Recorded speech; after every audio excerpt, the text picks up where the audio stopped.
sens de ma candidature, c'est quoi? C'est justement ça. Je me suis dit qu'il est possible au Sénégal de réussir. Nous l'avons fait. Nous avons été à l'école primaire, l'école publique. 0 franc, mon père disait toujours, je ne peux pas payer l'impôt et payer l'école. Donc, on dit, pas d'école privée. Vous êtes obligé d'aller à l'école publique. Si vous ne réussissez pas, vous allez me retrouver sur le terrain. C'est un maçon qui nous faisait travailler tous les week-ends et les jeudis. Donc, nous, comme on craignait ce travail qui était très dur, on a beaucoup travaillé et on a essayé de bien travailler. Mais au fur et à mesure qu'on avance dans le temps, on s'est rendu compte que ce système qui a produit des gens qui parlaient un bon français, qui étaient disciplinés, qui connaissaient le civisme, ce système s'est effondré. On a discuté, il y a eu des états généraux, des concertations et tout. Le résultat est là. Parallèlement à ce système, l'école publique s'est développée. C'était l'école des gens qui n'avaient pas réussi au public. Ça devient l'école d'excellence. Les grèves se sont cristallisées dans l'école publique et il s'est créé un chaînon qui manquait à l'école publique, l'enseignement élémentaire, qui est devenu privé, à part quelques rares cas de la case des tout petits. Et en plus, on a assisté à une privatisation de l'éducation. C'est devenu presque normal pour un parent de payer pour ses études. Alors que nous pensons, et c'est ça le sens de notre engagement politique, nous pensons que l'éducation est prioritaire et doit être prise en charge totalement. Et c'est ça que nous avons développé dans notre plan. Dans le chapitre sur l'éducation, on prévoit de mettre 8 000 milliards en fonds revolving pour prendre en charge l'éducation jusqu'à 25. Donc, il n'est pas question du tout qu'un parent paye 1 franc pour l'éducation. Et nous savons que c'est possible. Nous avons fait le point de nos ressources naturelles. En structurant les financements, on peut constituer un fonds qui peut même produire plus. Donc, on n'a pas de doute là-dessus. L'éducation et la santé, ce sont deux mamelles qui permettent d'avoir un capital humain épanoui. Et le capital humain épanoui, c'est essentiel dans notre vision. Notre vision, c'est un Sénégal prospère, d'une prospérité durable, réalisé par un capital humain épanoui, à partir de l'optimisation des ressources naturelles que nous avons. Et qui va renforcer 5 grands acteurs. L'État, avec sa capacité d'intervention et tout, pas un État qui va s'endetter, c'est la voie la plus facile pour faire des investissements. L'entreprise, surtout l'entreprise sénégalaise, parce que vous ne pouvez pas aider l'entreprise sénégalaise si vous vous endettez, parce que l'argent que vous récupérez des autres, il y a des règles pour l'utiliser, et ils ont des sociétés qui doivent faire les travaux essentiellement. Vous n'allez avoir qu'une part conclue de sous-traitance. Donc, pour aider votre entreprise nationale, il faut avoir un financement qui part de vos ressources naturelles. Vous ne pouvez pas avec l'endettement. Vous ne pouvez jamais, avec l'endettement, aider votre société nationale de façon active. Deuxième acteur à renforcer. Troisième acteur à renforcer, c'est le travailleur. Du début à la fin, même à la retraite. Aujourd'hui, les gens sont beaucoup plus fatigués quand ils sont à la retraite. Il n'y a aucun schéma de protection des retraités. Pas de minimum vieillesse, pas de fonds de solidarité. Ce que nous avons prévu ici, nous avons prévu un fonds de solidarité BEL et un minimum vieillesse avec une prise en charge du travailleur, du début à la fin. Si vous ne pouvez pas prendre en charge votre travailleur, votre vie n'a aucun sens. Alors, ensuite, c'est les jeunes et les femmes. Les femmes, l'entreprise féminine doit être définie et clarifier une part de la commande publique réservée aux femmes.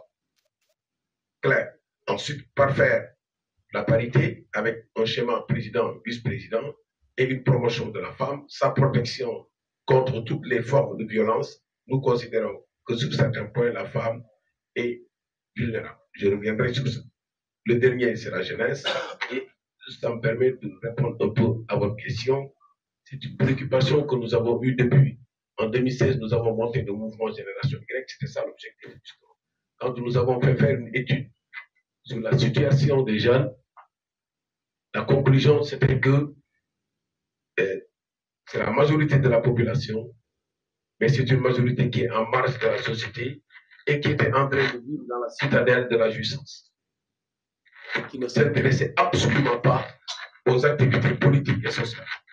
Et nous avons monté un mouvement. Pendant 2 ans, nous avons fait le tour du Sénégal avec les jeunes. Nous avons mis des ateliers. On a sorti un livre blanc sur les préoccupations de la jeunesse avec une politique de jeunesse très claire.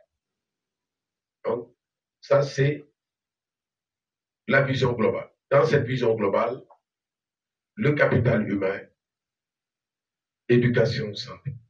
C'est ça qui constitue le sens de mon engagement. C'est pour ça. Je pense que c'est encore possible de le faire.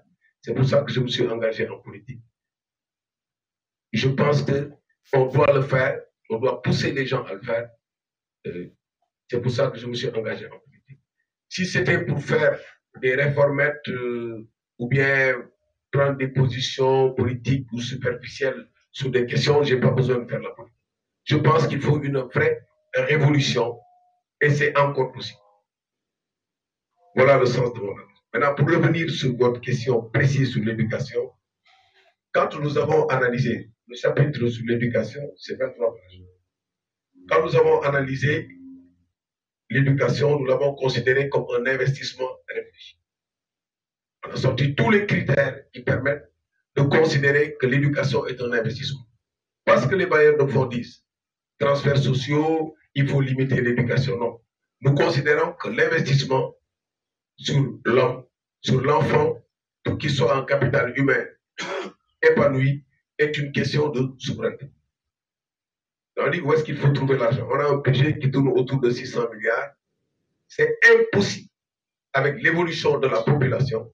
Il n'y a jamais eu de politique d'éducation réfléchie qui dise on va être tant en telle année et voilà comment ce qu'on prend en charge, ce que le parent prend en charge, voilà où est-ce qu'on va trouver l'argent. Ça n'existe pas. Même dans les concertations qu'on fait et tout, on répertorie les problèmes, on propose des solutions, on essaie de trouver l'argent.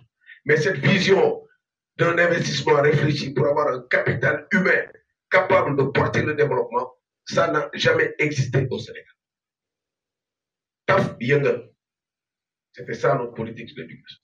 Et là, avec la pression des acteurs de l'éducation, les enseignants, pauvres enseignants qu'on a toujours considérés comme des gens qui ne font que des revendications alimentaires, etc., alors qu'ils étaient dans une pression incroyable. Et ça s'est tellement dégradé qu'on a dit, OK, on met les gens dans des abris, l'essentiel qu'ils soient là, et après on verra. C'était une bonne chose. Surtout la scolarisation des filles. Il y a eu des efforts et tout. On y va. Quel que soit Alpha, on y va, on essaie de faire des trucs. Il est arrivé même des moments où on payait des enseignants, on a pris des volontaires, on a payé des enseignants avec des budgets, pas de fonctionnement, mais des budgets d'investissement sur les tables bancs et tout ça, comme on les renouvelait pas tous les ans. C'était pas mal, mais c'était du taf younger. Et donc, ça s'est lâché finalement. On est arrivé à une situation où on ne peut plus, on ne maîtrise plus la situation. On ne sait pas s'il faut financer entièrement l'éducation. Et on a commencé à faire un discours d'autosatisfaction. 40% du budget sur l'éducation. Si vous décomposez, c'est des salaires, c'est des trucs. C'est-à-dire qu'on n'a tellement pas pris au sérieux la question de l'éducation qu'on en est arrivé à un cul-de-sac où on a eu des bacheliers, même les bacheliers, orientation des bacheliers, qu'est-ce qu'on fait? Ah, il y a des écoles privées qui sont là, on leur envoie les écoles, on leur paye pour 2 ans, et après, on ne paye plus. Vous allez vous débrouiller après. Voilà la situation du Sénégal. Je pouvais, dans le détail, revenir sur le diagnostic qu'on a fait de cette question de l'éducation. Je te dis, un candidat qui n'est pas capable de vous sortir un schéma d'éducation refondu, je pense qu'il ne faut pas lui faire confiance. Ce serait la catastrophe, ça ne servirait à rien. Il y aura encore des grèves, il y a 1,5 million de gosses qui devaient aller à l'école qui ne sont pas dans le système. Il y a des gosses qui entrent, qui sortent, qui sont en train de piloter des charrettes. Il y a des gens qui ont des bacs, qui n'ont même pas de stage. Même le stage n'est pas obligatoire. Le premier emploi, n'en parlons pas. La question de la formation professionnelle, n'en parlons pas. Aujourd'hui, les réformes qui doivent être à réaliser. Je ne parle pas de la recherche, ça c'est autre chose. Là, on l'a dit aussi. C'est une révolution qu'il faut sur l'éducation. Et c'est ma priorité. Je n'ai pas d'hésitation là-dessus. Si je devais réaliser que la question de l'éducation, je serais satisfait. Remettre sur les rails un système éducatif qui permet aux gosses, à partir de la naissance, à partir de 3 ans, il est dans un système d'enseignement public maternel. Il n'existe pas. On enseigne, on réduit à partir de la maternelle, on fait l'école primaire. On regroupe CM1, CM2, CE1, CE2. Pour moi, ça c'est une construction coloniale. J'ai regardé ce que Ernest Roume avait dit là-dessus. Ce qu'il voulait faire de l'éducation, la finalité de l'éducation, c'était d'avoir quelques commis pour aider les femmes. Il n'y avait aucune, et quand on a pris le pouvoir après les indépendances, il n'y a aucune analyse de la finalité de l'éducation. Qu'est-ce qu'on cherche? Qu'est-ce qu'on cherche? On ne l'a jamais défini nulle part, dans aucun document. Non? Alors, 4 ans, ça suffit. On a vu comment ça se passe. Vous allez à les enfants, ils font 4 ans, ils ont l'entrée en 6e, 4 ans, ça suffit. Ce n'est pas 6 ans. Après, les langues. L'anglais pour toutes les matières scientifiques. L'anglais, dès le bas âge, les matières scientifiques, ça s'enseigne en anglais. C'est ça. La réalité est imposée. Les langues nationales. Vous choisissez une langue nationale. Vous avez une langue, le français que tu gardes. Il y a l'arabe, c'est des langues géopolitiques qui ont leur importance. Au bas, vous avez votre bac, vous maîtrisez 4 langues. L'anglais, forcément, parce que vous avez fait tout votre cursus de formation mathématique en anglais. Vous avez une langue nationale que vous avez choisie. De préférence, vous choisissez la langue qui n'est pas votre langue maternelle, ce qui vous fera 2 langues de gagner. Vous avez l'arabe si vous voulez, ou le français. On garde la base. Vous pouvez mettre l'arabe, vous pouvez mettre le chinois, vous pouvez mettre toutes les langues qui vous permettent d'avoir les skills qu'il faut avec un bac. Et une orientation pour les formations scientifiques. Aujourd'hui,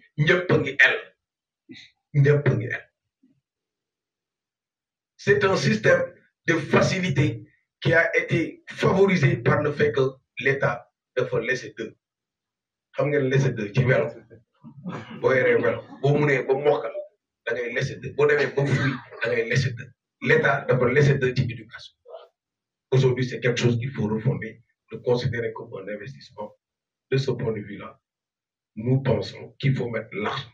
Et pour mettre l'argent, ce n'est pas des budgets qu'il faut mettre 600 milliards, peanuts. Tu vas voir sur le pétrole, toutes les structurations financières, sur le pétrole, l'or, le gaz et tout, tu prends une partie sur un fonds revolving que tu places. Ça peut même être multiplié par 3. Je n'ai pas voulu exagérer. Ça peut même être multiplié. Il y a des dépenses qui sont éligibles, qui sont supportées par l'État. Il y a des dépenses, bien sûr, que les foyers peuvent supporter, mais les dépenses de base, jusqu'à 25 ans, sont prises en charge entièrement par l'État. Et l'enseignement obligatoire jusqu'à 16 ans, pour les filles, la scolarisation jusqu'à 18 ans. Obligatoire. Aucun parent n'aura le droit de sortir son enfant de l'école. Et on met en place un système de rattrapage pour ceux qui sont laissés en rade. En récupérant ceux qui ont bénéficié de ce système, ceux qui travaillent, une partie de la fonction publique, pour les cours de rattrapage d'alphabétisation. Pour récupérer. Mais les gens qui ne savent pas lire et écrire, ils ne peuvent pas contribuer grandement. Et aujourd'hui, avec l'automatisation, avec l'informatique, c'est facilité. Tu peux même pas avoir une culture, n'avoir jamais été à l'école et pouvoir maîtriser tous les outils informatiques. Et ça, tu le fais en marge des structures étatiques, en marge des universités, en marge des associations culturelles et sportives. Toutes les associations culturelles et sportives, vous signez des contrats, la subvention est liée à ça, à un système de tous ces gosses qui sont dans les navettanes, tous les jours qui sont des milliers à se passionner, vous discutez avec les associations. Avec des contrats, vous les subventionnez, ils organisent les cours pour rattraper. Les femmes qui manquent de temps, parce que là, les femmes ont ce problème de pauvreté en temps, surtout dans les zones régulées. Pour aller chercher de l'eau, chercher des fagots. Et ce temps que vous perdez, mais ce temps, il faut absolument libérer les femmes avec d'autres mesures, ça on y reviendra, ce qui leur permettra d'avoir une autre vie, de s'occuper d'elles-mêmes, de regarder la télévision, de lire, de se cultiver. Bonne transition pour l'animal. Alors, je suis un peu bavard parce que je suis vieux et vous avez pas dit que j'ai 65 ans. Et ça, c'est très important pour moi, je revendique cette âge. Ouais, parce que je pense que c'est l'âge où on peut dire ce qu'on veut, mais au moins on sait qu'on ne s'engage pas dans des choses pour s'amuser. Peut-être un mot sur l'Assemblée nationale et les instances de gouvernance et un mot sur la société. Oui, là, sur l'Assemblée nationale, voilà l'ouvrage que j'ai sorti récemment sur la jeunesse. Et on a vu le pourcentage, c'était 4%. Mais aujourd'hui, il faut booster ça avec le quota. Il n'y a pas de solution pour les jeunes, le quota. Mais c'est le système de parti. C'est dans les partis qu'on investit. Et dans le système de parti, mais il faut voir la place qui est réservée aux jeunes. Nous, dans nos instances, les femmes, il y a la parité. Ça nous a valu beaucoup de prix. On ne l'a pas fait faire du cinéma parce que nous connaissons l'importance des femmes dans le jeu. Mais les jeunes, nous, on a la chance d'avoir beaucoup de jeunes dans notre parti parce qu'on avait la génération Y avant. Et beaucoup nous ont rejoints, il y en a qui sont dans la salle. Beaucoup de jeunes dans le parti qui ont des responsabilités. Mais il faut une action plus rigoureuse de l'État en mettant des quotas pour que les gens puissent se retrouver à l'Assemblée. Maintenant, cette histoire de 18 ans, député, 35 ans, moi je pense que là, je suis un peu réservé. Parce que ce n'est pas un problème d'âge, c'est un problème de maturité et il faut quand même un certain parcours, quoi. Quand même être président. Vous avez vu ce qui se passe dans notre pays. Hein. Tout le monde veut être président. C'est incroyable. Tout le monde veut être président et ce n'est pas un problème de jeunisme et tout. Alors, dans le système que j'ai décrit tout à l'heure, il y a les daras. Et là aussi, c'est le gros problème qu'on a. Aujourd'hui, lorsque vous avez un enfant qui veut apprendre le Coran ou bien apprendre son catéchisme et tout, c'est vous qui prenez en charge. Alors que si on voulait apprendre l'alphabet français, c'est l'État qui prend en charge. C'est incohérent. Le choix de former son enfant, l'État aussi doit choisir de former. Les pratiques religieuses et culturelles, nous préconisons une loi d'orientation sur les pratiques religieuses et culturelles et le système des daras est intégré dans le système étatique. Alors là, comment on va faire? On va aller trouver les daras sur place, les moderniser, signer des contrats, réflexionner, fixer des conditions d'hygiène, fixer des conditions de cursus, etc. Avec des notations, les bacs, les gens qui ne veulent absolument pas faire l'école française.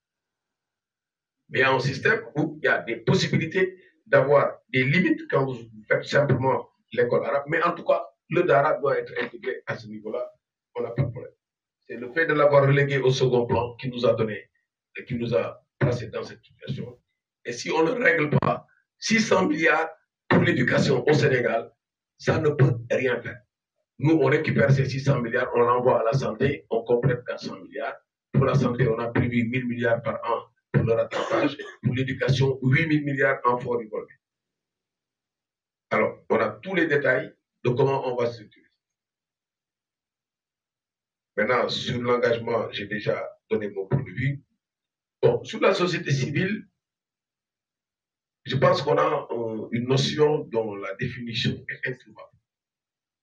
Et la grande difficulté qu'on a, c'est que ceux qui représentent la société civile en général, ils font un excellent travail à un moment donné. Mais après, on les retrouve dans le même marigot que tous les politiques.